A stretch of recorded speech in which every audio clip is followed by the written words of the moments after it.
Hey, what's up, guys? Okay, so this might be a little clickbaity because I love living in Pakistan, but that doesn't mean there aren't things that I hate about living here. Things that are really, really big for me. But overall, I love Pakistan. I love being here. Pakistan, as you Americans like to call it, is a country neighboring India. And for those of you who don't know, because you are American, India and Pakistan are in South Asia, which is a continent way on the other side of the world. You can look it up later thanks to Google. For those of you who don't know, I actually moved. I didn't move here. I'm not living here full time. I plan on it towards the end of my life when I'm a little more established, if that ever happens. As of now, I quit my job, my full-time job, and then I just started traveling, and then I stopped in Pakistan for a wedding in December, and then I just parked it there because I was also out of funds, but those are details we won't mention. And then I happened to get a job here, and then I started getting more clients for my own business that I've been working on in terms of helping people market. If you guys want to know more about that, you can look for information below. So let's just get started. Things that I hate about living here. At the same time, I'll tell you things that I absolutely love about them too, because it is awesome and amazing. And just like living anywhere, it's all about your perception and your mindset and where you are mentally. And I think that is the foundation of where you are the most happy, because home is where the heart is. Am I right or am I right? The number one thing I hate here is the congestion.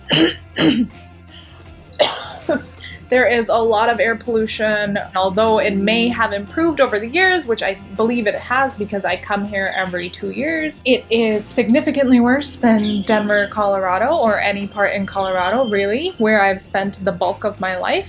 So you can tell through this video that I cough a little and get a little congestion, and I've been here for a few months, so this is actually the better portion of it. Otherwise, I was just a coughing mess. One thing that helps is I wake up every morning and I drink a glass of hot water, and then when I go to bed, I drink a glass of hot water, and that has helped a little, but I think my body has just also gotten used to it. As long as you're above the super poverty line, like as long as you have a house here, I think most people can afford servants, if you will, or housemaids or drivers. So although I'm living with my grandparents, for those of you who don't know, although they're not financially like amazing or even well off, I guess, they can afford a cook and they have a housemaid and they have a driver as well. For servants, you really don't get paid anything, and most of the time what they'll do is like the servants will just live in your house, so they also have a place to live at the same time, which is nice. And for the most part, I think people are really nice to their servants, you know, and or maids or housemaids, and my grandparents do a really good job taking care of the people living at our house, so I commend them for that. But initially when I got here, it still made me a little uneasy that there are people doing things for me, especially coming from America where we're all independent and we do our own thing. Initially, I would not let anyone pick up my cup and go take it to the sink, or like they would just constantly be wiping things off in front of me, and it made me really uneasy. And so when I first got here, I wouldn't let anyone touch any of my stuff, and I would carry my dishes to the sink and I would wash my dishes and I would do my own thing. And now I hate that sometimes I'll even catch myself telling one of the housemaids that you didn't clean that properly or you didn't wash that properly. You're so awful, you're gonna go to hell.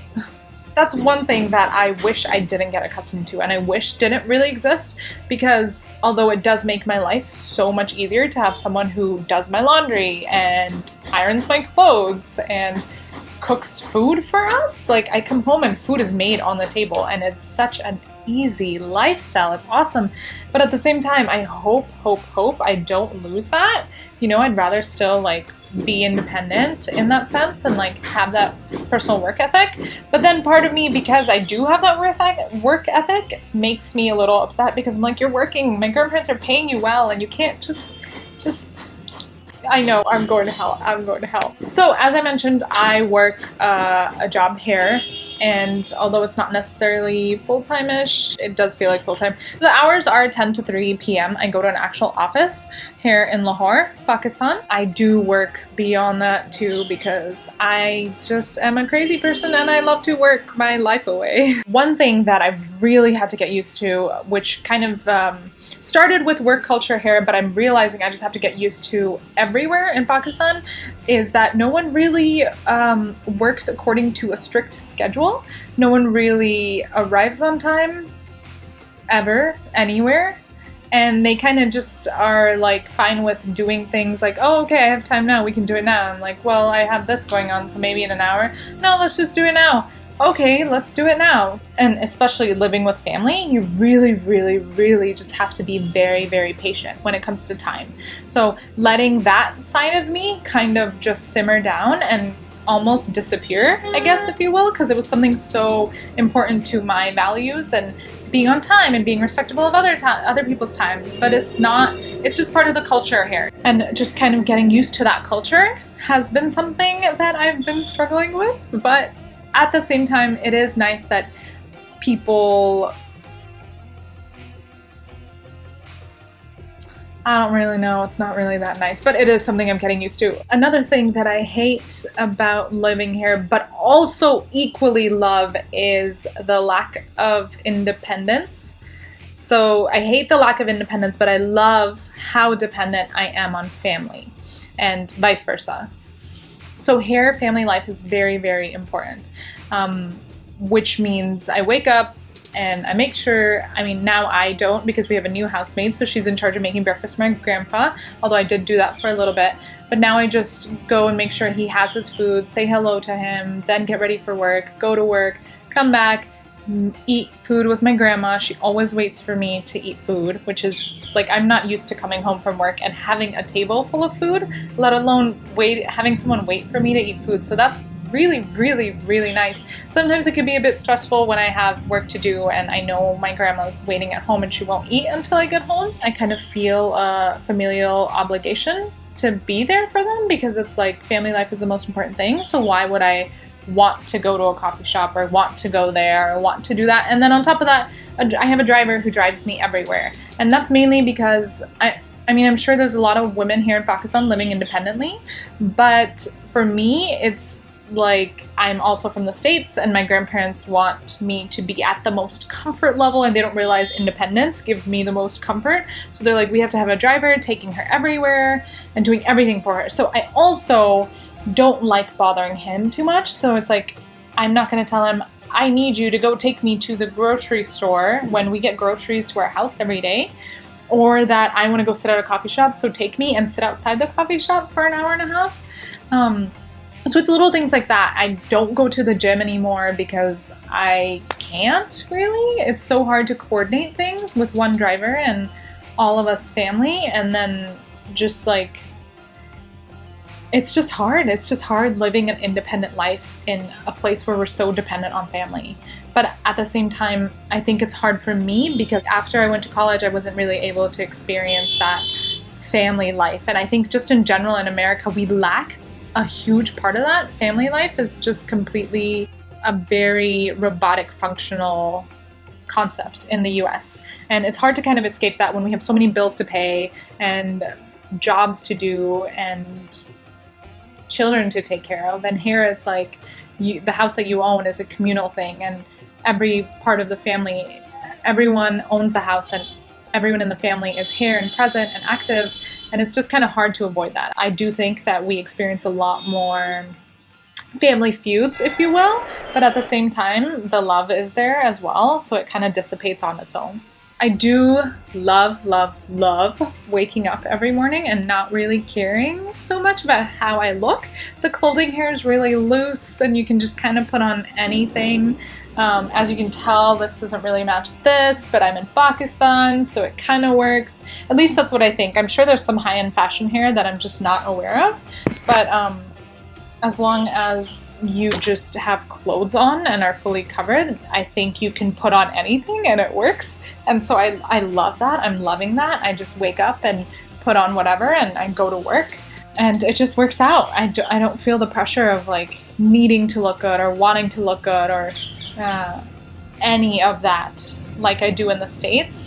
And it could just be because the people around me are also at that same level of like very simple lifestyle. Not to say that there possibly aren't people here who would want to dress up and like be in that high-end fashion, because I know Pakistan is definitely progressing in that realm.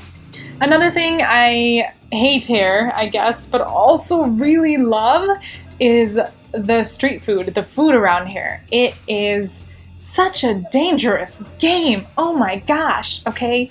You can eat anything outside and you can guarantee that my stomach is gonna be exploding on the toilet not even the next day, literally 30 minutes after, I will be on the toilet. Sometimes both ends. It is bad. It is not a joke. I kid you not. At the same time, the food is so good. It's so raw, so natural. It's so hard to just walk outside and resist these awesome street foods.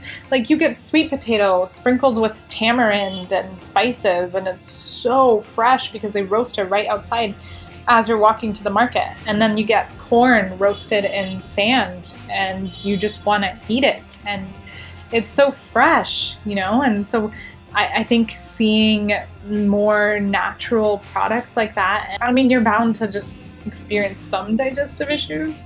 But then aside from that, I think there is a hygiene problem here. They're not very strong on implementing food regulations. So then what you see when you go out to eat at actual restaurants is that sometimes you'll find food that isn't prepared to specific standards because they don't really have specific standards. And hence the diarrhea and the vomiting and grossness. But it's all worth it at the end of the day. I think so, you know? I think it's all worth it. I think even though I miss so badly all my friends, I've been able to really just focus on myself and do the things that I've been wanting to do for the past few years, and just kind of kept them on the back burner because I've been focused on so many other things and day-to-day worries of life in America that I just don't see here. You know, it's like very simple here, and if you have a problem, you come home, you talk to family, or they force it out of you, and you're done, and you move on, and you pick up the next day, and that's it. I'm getting really weird and spiritual here, so I'm just gonna stop and I'm gonna end it right there. But I love living here, and if you guys have the opportunity ever in your life to travel internationally, I would recommend it 110%, actually 6,000%, because I think it's so worth it, and it contributes so much to your own personal growth and development. Beyond any other experience than I can possibly even imagine.